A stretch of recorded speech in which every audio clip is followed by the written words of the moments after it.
Welcome back to Wizard's Workshop. My name is Stacy Rowland. So today, I wanted to tell you that fear is the mind killer. Now, what does that mean? Well, fear is a condition of life. We all at some point have a fear of something. But what fear does to us biologically, I'm going to jump here and say that it makes us less than human. And I'll tell you why. So, we spoke before about the solar plexus and the amygdala. Well, when we're in a state of fear, we're going to start with the solar plexus. In a state of fear, the solar plexus no longer communicates with, again, it's either the nervous system of the digestive system, or it could be the microbiome. I don't know yet.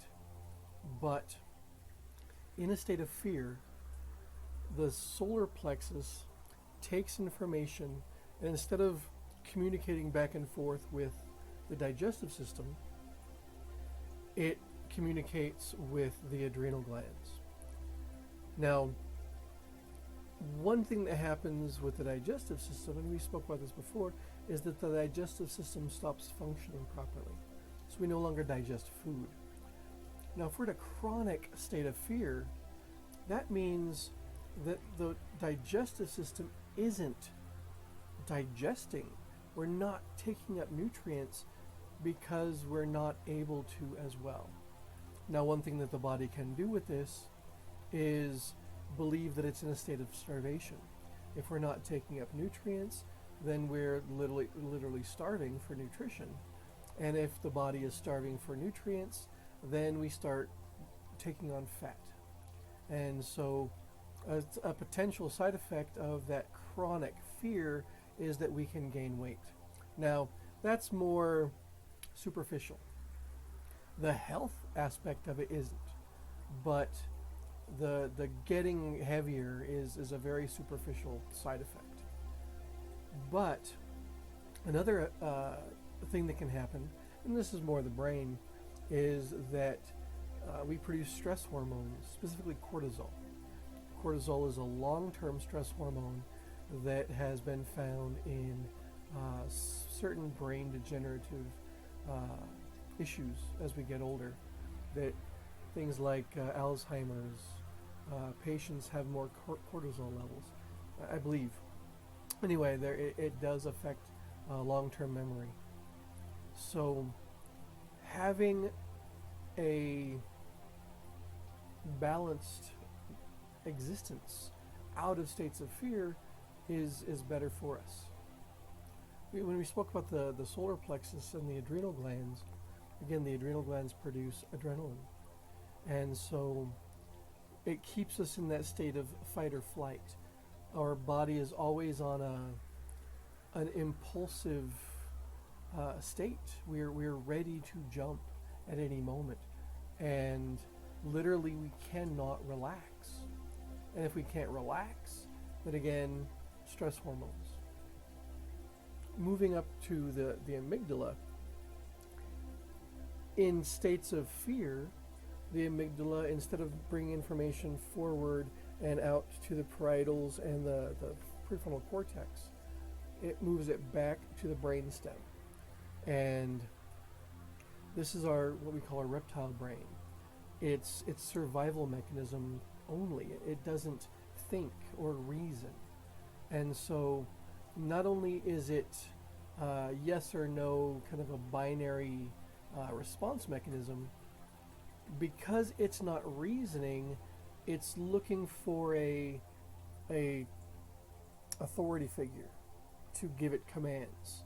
What do I do because I'm not rationally thinking, and so I need to be told what to do? And history has this happen a lot. This was one of the main things that got me thinking about it, was seeing the population respond to authority in an unhealthy way. It was taking orders, taking commands, looking to authority as its savior instead of being a free thinking individual. And I'm all for the free thinking individual. No matter what the situation, an individual needs to be able to navigate its own waters without being told what to do and how to act.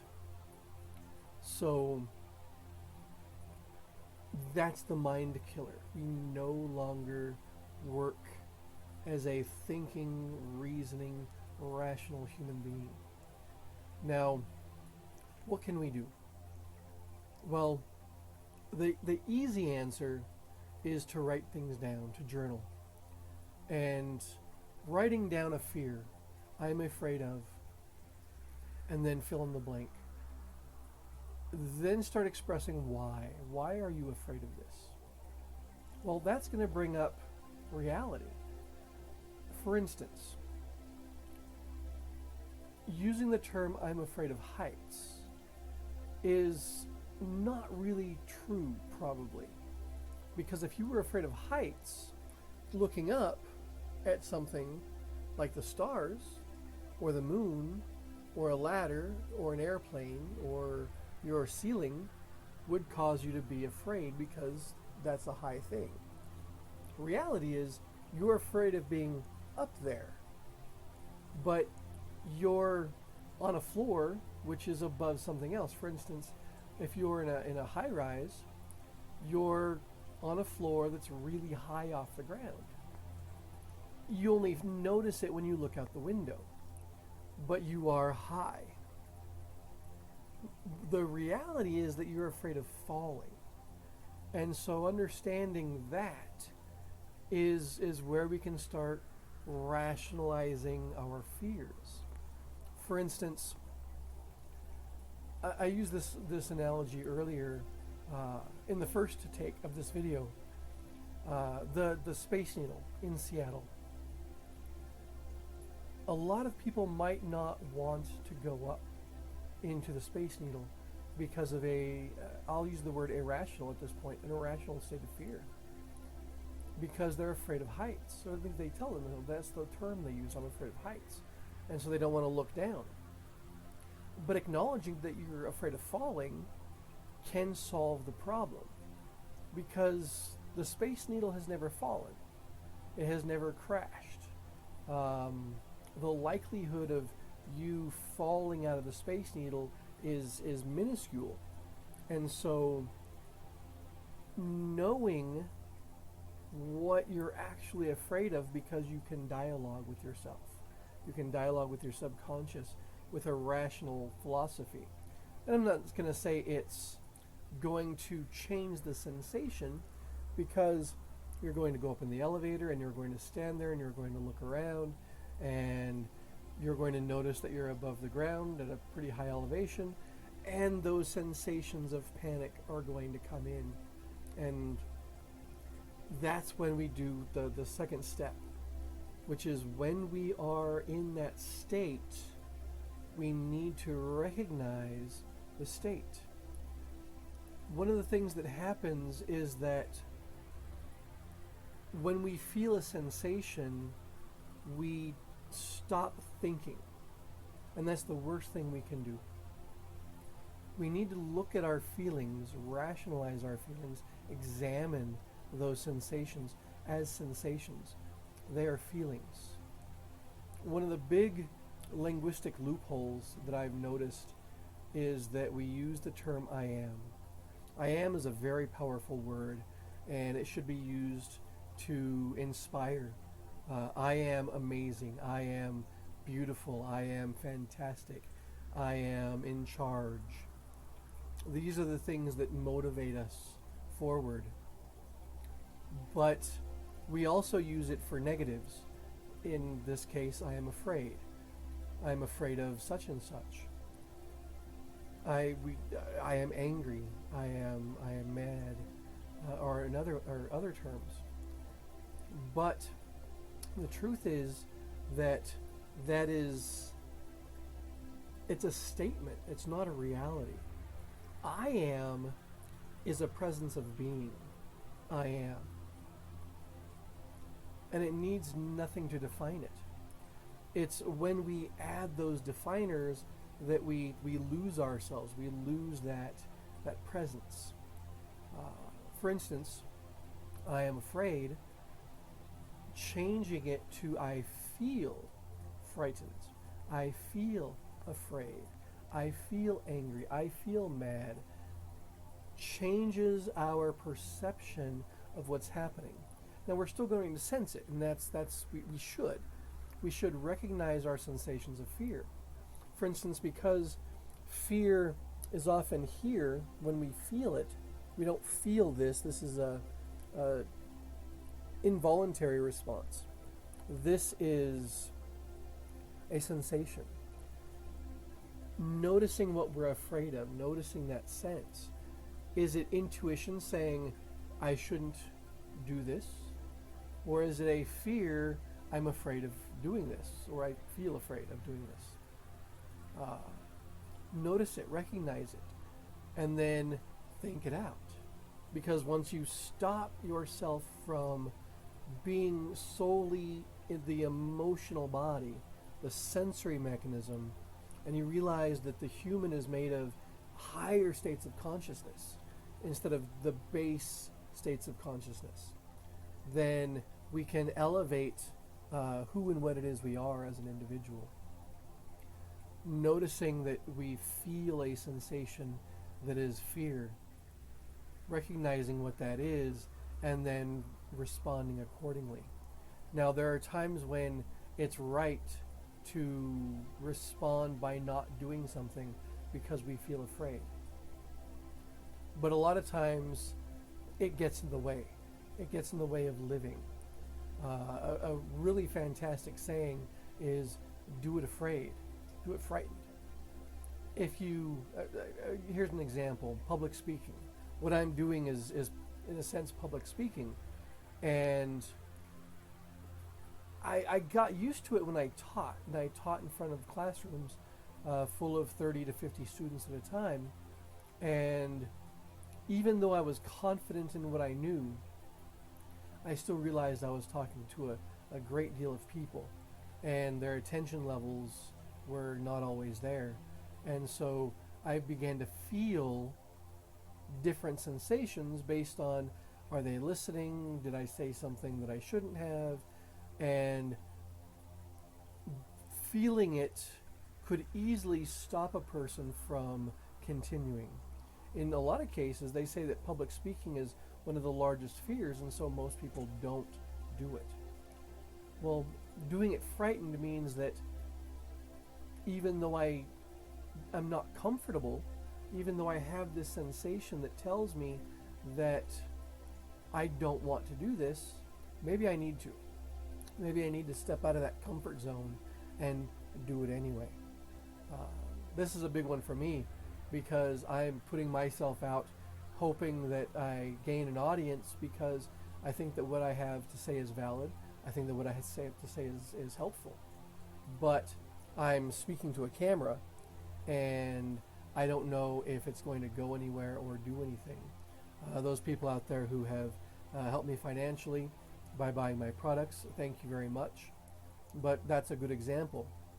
I'm putting myself out there to sell information as well as giving information, but I am hoping that it pays my bills.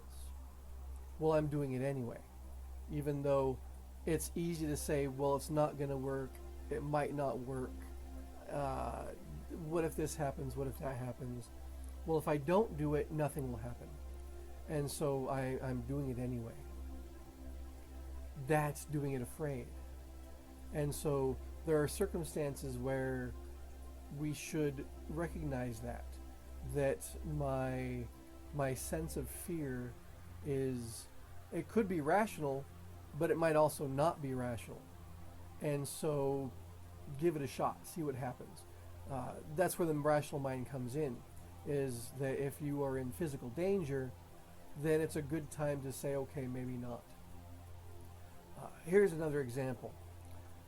My daughter was young, and there was a slide that had two large bends in it, and it was one of those tube slides, and it was high off the ground. And when she went up, she grabbed hold of the rail the entire way up because she wasn't comfortable being on the steps. She was frightened, and I felt so bad for her. But she did it anyway. She got to the top, she looked at the tube, couldn't see out, and then I saw her coming back down, and she came over. I waved her over and talked to her, and I said, what happened? She said, I'm afraid. And I said, well, what of? And she said, this is what I saw. I don't know what's going to happen. And I pointed, and I said, look at the bottom of the slide. Every kid that goes in comes out. They go in, they come out. You don't see them between going in and coming out, but it happens every time. And she got this big smile on her face, and she realized that when she went in, she would come out, and I would see her at the bottom. And so she went back up, holding the rail the entire way up. She got to the top, and she waved, and she was holding on for dear life. And then she disappeared, and I waited, and then she was at the bottom with this monstrously huge smile on her face. And she comes running over, gives me this great big hug, screaming, I did it. And then she did it like 20 more times, because she realized that her fear wasn't irrational, and that she could do the thing. And it was a neat moment for me as a dad to see that happen for her. And I offer that to you. Notice the tube. It has bends in it. You can't see the other end. Jump in and know that you're going to come out the other side. Enjoy the ride on the way, because that's life. Another way, and just moving along, another way to deal with fear is to plan. I live in Utah, and this is a state where people buy a lot of prepackaged food, the food supplies. And it's basically because of the local religion and their kind of church dialogue about the apocalypse. Well, there's a neat story that uses this as this example. I can only assume that the man and his family were Mormon, but I don't know. But this happened, I don't even know, I guess 20 years ago. No, not that long. Wow, maybe. Holy cow. It was a long time ago. So Salt Lake City had a tornado, completely fluke event, and it ripped through the city, and it went through a small canyon, rose up the side of a hill, and went on the side of the hills on the north side of the valley of Salt Lake. And it, I don't want to use the word destroyed, decimated this man's house. And the entire community came together to support and help his family. And when he was on the news, I remember this distinctly. He said, we're going to be okay because we have stored food. We're going to eat. We're going to survive. And they didn't buy food for a tornado. They bought food for an emergency, because emergencies happen on this planet, whether it's tsunamis, earthquakes, tornadoes, tidal waves. Did I say tidal waves? Volcanoes, droughts, the power goes out, you lose a job, COVID happens and we don't have a job. All of these potential scenarios could happen, but preparing ourselves, planning in advance. Now, we're in the middle of COVID right now, and you might be watching this decade from now when that's in the past, but planning is always a good idea. Plan for an emergency. Have a first aid kit in your house. Not because if you're clumsy especially, but have it in your house in case of an emergency. Have a good, thorough first aid kit. Have a food supply. Have things in your house that will keep you safe in an emergency, so you don't have to go into those states of fear when things do hit the fan. And it's just a good thing. Like I said, plan ahead. If you can't plan ahead, again, that's when we recognize, what do I feel? Notice the sensation. Move yourself out of it. Now, when I say move yourself out of it, I mean mentally move yourself out of it. We have lots of tools at our disposal. The mind, we carry pictures with us. If we're stuck in a loop of panic and fear, then those are the images that we keep bringing up. And so it sends us deeper into those internal pathways where literally, I'll use this term, our spiral is getting smaller. But when we start to remember the positives, when we remember maybe events in the past when we were in a panic and it blew over, when we were hunkered down and it blew over, we can bring up those sensations again. And then we can bring up those pictures in our imaginations through our memories. And we can change our current state of sensory phenomena and move ourselves out of it consciously, deliberately. Because the body is a system of, I'll just be kind of basic here, neurological inputs and outputs. We as mind reside in those neurological gaps. And so we can move feeling, we can move sensations. A good example, and I've used this one before, although I'm going to change it a little bit, the index finger of your right hand.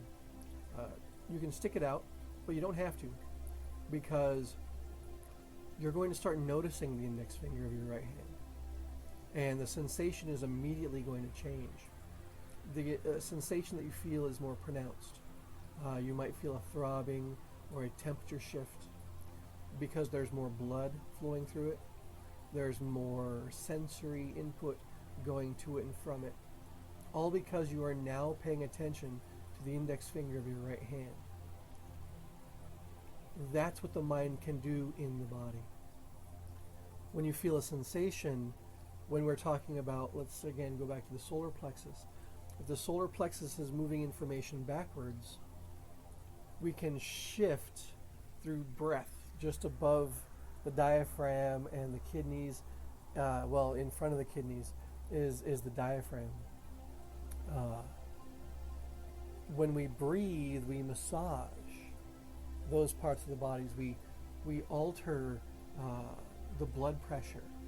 We change the neurological impulses, and we can stop those instinctual, reflective,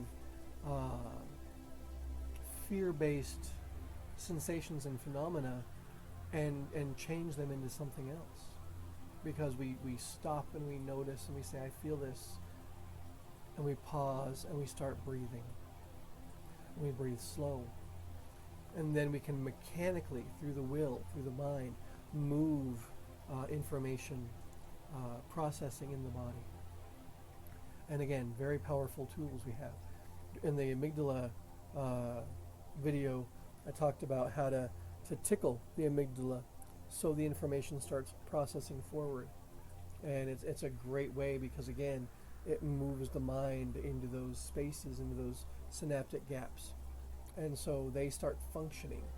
And when those parts of the brain start functioning, we turn on our thinking, our rational, our creative parts of us. And at that point, we are functioning again as a human being. And it just takes the conscious awareness. There's a theory I'm working out in a presentation. It's something I've read several people write about. It's about consciousness, and you've got higher states of consciousness and lower states of consciousness, and many of us are familiar with these terms, but it maps out what those are, and I hope to present it here in not too long. I'm working on it now. The higher states of consciousness cannot, not just don't, but cannot work if we are in a state of fear. And so, again, we have our statement, fear is the mind killer. We want to move ourselves into those higher states of consciousness so that we can receive information from the cosmos, imagining that the universe around us is more than just solid and is bombarding us all the time with information. Consciousness is the receiver of that information. In those lower states of consciousness, we are receiving the physical information. And in the higher states of consciousness, we're receiving the non-physical information. But if we are in those states of fear, then we're shut off from those higher states. Even though we might have wishful thinking, we might say, it's there, but if I'm in a state of fear, it's not happening. I am not able to listen and perceive that information. And so again, stepping out of I am afraid and moving into I feel these sensations, taking those breaths, moving the sensations in the body, accessing those higher states of awareness. That's going to be the key to moving ourselves into the future. Yeah. All right. I think that's it for this one. Thank you so much. Thank you for listening. Thank you for paying attention for this long. Please, because it helps, I've been told that the algorithms are the magic here, and I want to move and change the world. So hit where would it be here? The like button is somewhere over here. There's going to be a subscribe button if there's a subscribe button. Watch my videos. Share my videos. That's what they're here for. Go to my website. If you like what I'm doing, if you like this, I'm offering more. A lot of some is for sale, and some of it's just here's an offering. I want to change the world, but I also got to pay my rent. So help me out. I'm helping you out. That's why I'm here. I want you to be a better person. I know you can, and that's why I'm here, because I've learned a lot. Yeah, I'm going to leave that for another video. That's a weird subject for me to get into, so I'm not going to here. So yeah, fear is the mind killer. Stop it. Change it. Live. Be joy. Have fun. Have a beautiful day. Thank you again. I'll talk to you later.